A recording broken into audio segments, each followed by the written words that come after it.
We are here with Creepshow in the Cross Club. So, can you compare the Cross Club with a Mighty Sounds concert? Can I compare it? Yeah. No, not at all. I mean,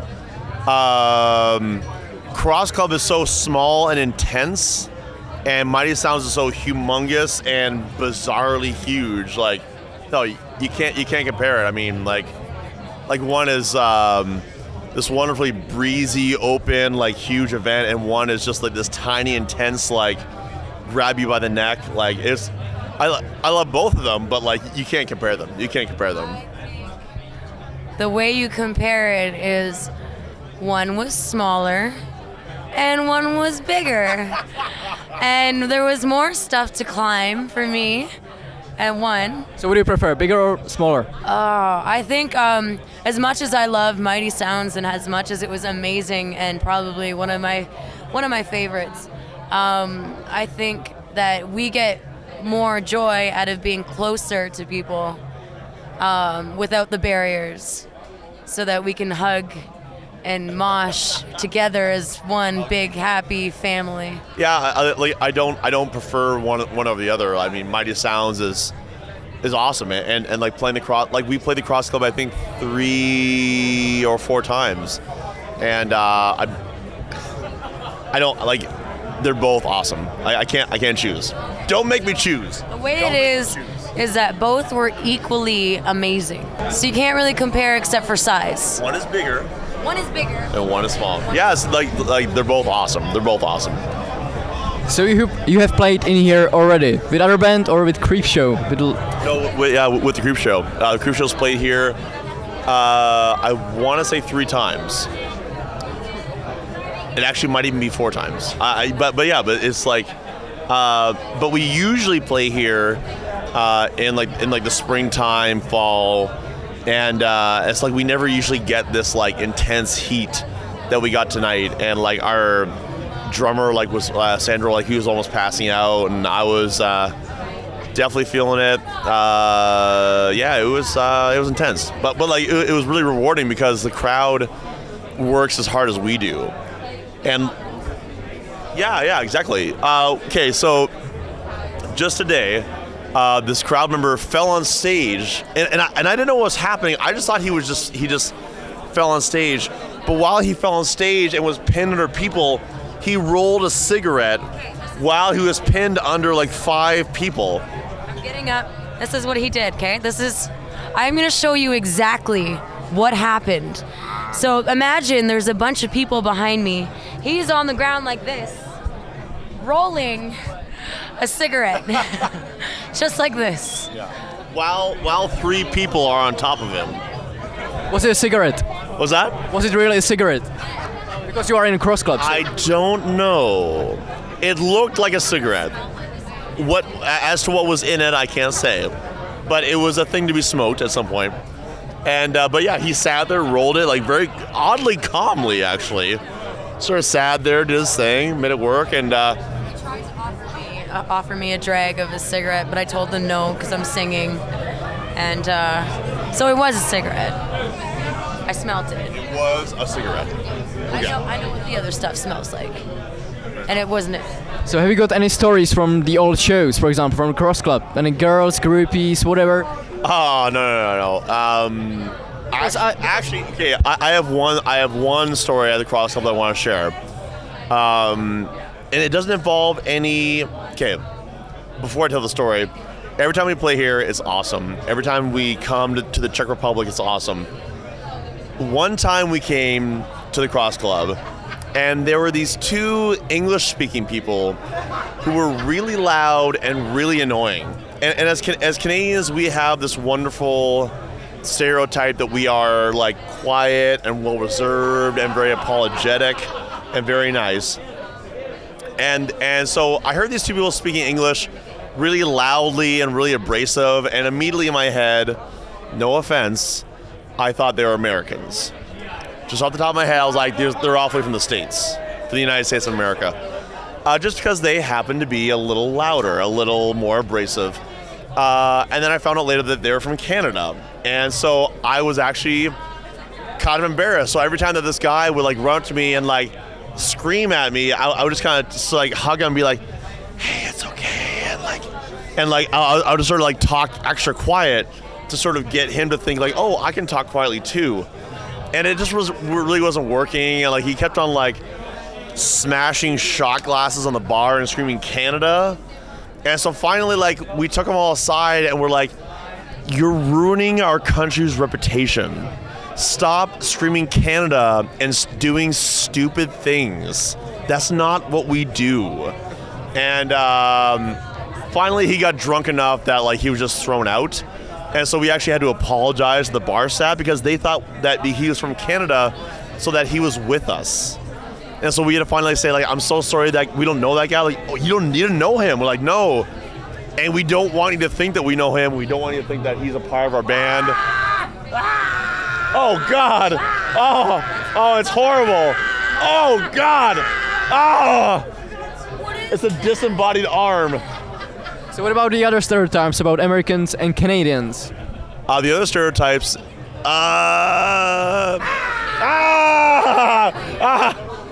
Apparently, Canadians, we as Canadians we play hockey. We live in igloos. It's always cold. There is no summer. And what else is there? We're very nice. Actually, and polite. No, go ahead. And we're a peacekeeping people. I don't know if all that's true. It is. We get summers and it's really hot. We don't always play hockey. I don't even really play hockey. I don't know, not just as a female, but I don't play hockey. It's not always cold. I can be mean sometimes. Sometimes. Actually, if I might say, the guy beside the disembodied arm is actually my friend Justin from Anti-Flag. And he's from Pittsburgh, Pennsylvania. He's an American, true and true. And he is one of the nicest dudes I have met in my entire life. He's probably nicer than most Canadians I know. So obviously there are some wonderfully nice Americans. I don't mean to stereotype and make anyone angry. So are you vegan as well? What's that? Are you vegan as well? I'm not vegan as well. Our driver is vegan and he's from the Czech Republic.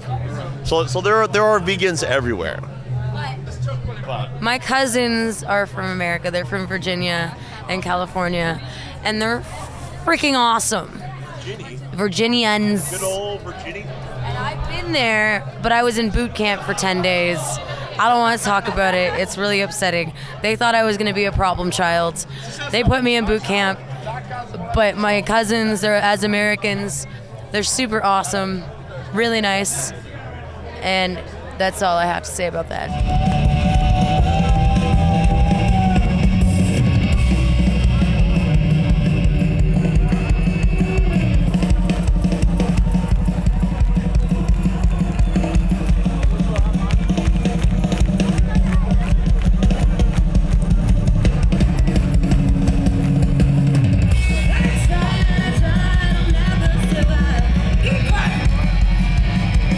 So, where are you sightseeing today?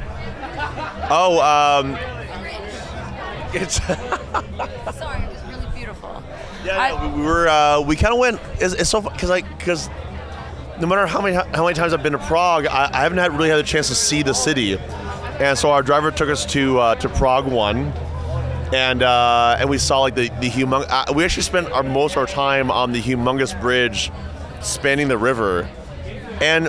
It didn't look that incredible like from a distance, but when I got onto it, I was like, this bridge is humongous. So you did like the Charles Bridge? Oh, no, I loved it, yeah. The statue of Saint Peter like is sort of under renovation right now, so it wasn't there, but like all the other statues that line the bridge are fucking gorgeous. I took a picture of this one of like a man, and then there was like 3 people in like a prison, I guess. And it was the scariest statue ever, but it was beautiful. And the one thing I also noticed was the beggars on the bridge, that they like kind of kneel down, and then when they receive money, they do the sign of the cross and they start praying, I guess thanking God that they got that change. But I have to say, like, the statues were beautiful as much as they were scary, and I might have nightmares tonight. So Ginty, please hold me close. Hold me close, Ginty. Hold me close so I don't get scared. So are you staying here in Prague tonight? We're actually staying right down the street at an undisclosed hotel. That's actually the Leon Hotel. It's like a 2-minute walk from here. We actually stayed there before. It's beautiful. It's wonderful to be able to play at some place and then just walk to your next destination, like at your hotel. Drunk, and we shouldn't drive. Drinking and driving is bad. So you keep your hotel close, and if you do have to get home and drive, don't drink or take a cab. So rather smoke and fly. Yes. Don't know. That's bad too. Causes accidents. City and see the beauty that is Prague. Yeah, it's my first time. It was my first time here, and the guys are like kind of allowed me to be able to like go and wander off, and we had a nice little lunch together, which was romantic. When it was beautiful, and like the food was great. City is amazing. I'm probably gonna move here. Sorry guys, I might have to quit the band to live in Prague. There's more hands coming out of the thing, and it's scary, and it reminds me of the statues, but it's beautiful here, and I'm very glad that we got to be here and play at the Cross Club. So this is the first band you really play in. You played just by yourself before? He's scary. How's the feeling? It's amazing. I mean, I couldn't be more thankful to the guys of the Creepshow for allowing me to be in this band and be able to do what I love every day and see the world. You're welcome. Yeah. It was funny because before I was in this band, I was a tattoo artist in Canada, and my boss had asked me, you either join the band or you stay at the tattoo shop, and I was like, well, do I stay in Canada and stare at the same four walls for 13 hours a day, or do I look out my window and see the world? And obviously I made the right decision because the guys are awesome and I get to hang out with the coolest people ever. Hang out with people like that with cool hair and chops like Ginty because his hair is awesome. And I get to bust my ankle. What are you doing? I am cool. You're the coolest person ever. But I get to break my shoes, break my ankle, smash my head, and I wouldn't trade it for the world. I would not trade it for the world because I get to see amazing people every day.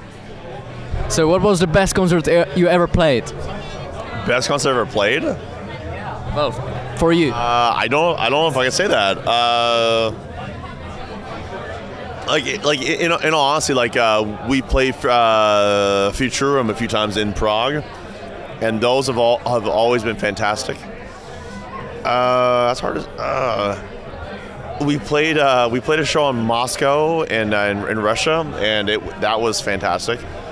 Every time we play Montreal in Canada, that's amazing. I can't there's no one show that's like the best. That's just that is that you can't specify what was the better show because every show has something that is memorable to you. That's something that has happened that is completely memorable to you. So every show is always amazing because there's always something new. But my question for you is, so you saw us in Mighty Sounds, and I don't know if you saw us here tonight, but did you have fun and did you enjoy the show? Well, I've seen just a bit of the show, just like 3 songs, but it was amazing, probably. Did you have a good time? Yeah, I did have a good time. So we don't completely suck? No. Not completely, just a little bit. It was alright. I also thought the show was pretty good. I also think we don't completely suck, but I think we've got a lot to go. I think we got a lot of improving to do. Oh, did we turn it off? Yeah. Just like 10 seconds ago, it's okay, I guess. Yeah, no, it's okay. We turned off the microphone, I'm sorry. Let's get You hold on to that. Okay, I'm gonna save it for me. You were saying. Sorry. Next question. Well, you completely messed me up, probably. It's alright, I'm sorry.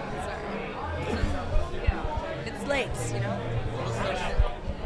So probably just tell something to your potential fans or real fans in the Czech Republic. I want to thank everyone, from Pilsen to Budvar to to Prague, to everywhere, to Zarnat Zazavu. Like, thank you so much for your continued support. You've been huge supporters of us. You've made us feel like humongous alien rock stars from outer space, and we really appreciate it. Like that's what keeps us going. Is coming back to the Czech Republic, to the small cities, the big cities. Everyone here has made us feel so welcome. Like I want to thank all of you. Thank you. Too is that if it wasn't for everyone here, we wouldn't be here. So we can't be more grateful for, everybody who's come out tonight, everybody who's come out to past shows from Prague, from everywhere. We just want to give out a big, ginormous thank you. And if we as a band could hug, high five, and shake hands with each and every one of you, we would. I will probably one last pikey question. Is he married? Who's married? Him. To me? Or in general? No, he's not married. Are you married, Ginty? Am I married? You're asking me or her? You. Am I? I'm not married. Because you didn't give us a story about groupies. That's because a gentleman never tells, my friend. But a rock star can. This interview's over. No, I'm a gentleman more than a rock star. I'm actually not a rock star. I'm just a gentleman. All right. And what about you, boys? No, because it's weird. It's weird. No. I'm just. I just hang out with my boys. That's it. I just need the boys of the Creepshow to try and snuggle me at night. Ginty, you don't fucking snuggle me enough. This is bullshit. What about the other guys in the band? I snuggle all of them. We just don't know it because we're asleep when he does it. It's weird. She's new, so I don't snuggle her yet, but I snuggle all the other guys. But no, the other guys, I don't know. I know Sandro, actually, there was a story here that he told to me, and I think a bunch of other people, that he once traded a lanyard for a kiss, like one of those are like little tour passes. He traded one for a kiss from a girl from Prague. And if she's out there, I wish I'd met you. Where are you? Sandro misses you. I don't know if he wants. He's got plenty more lanyards. This was the tour of the lanyards. You could have so many just for so many kisses. Come back. You missed out. I had so many lanyards just for a simple kiss. Lots of kisses. He's a good-looking man. There's nothing wrong with him. He's awesome. Come back and kiss him.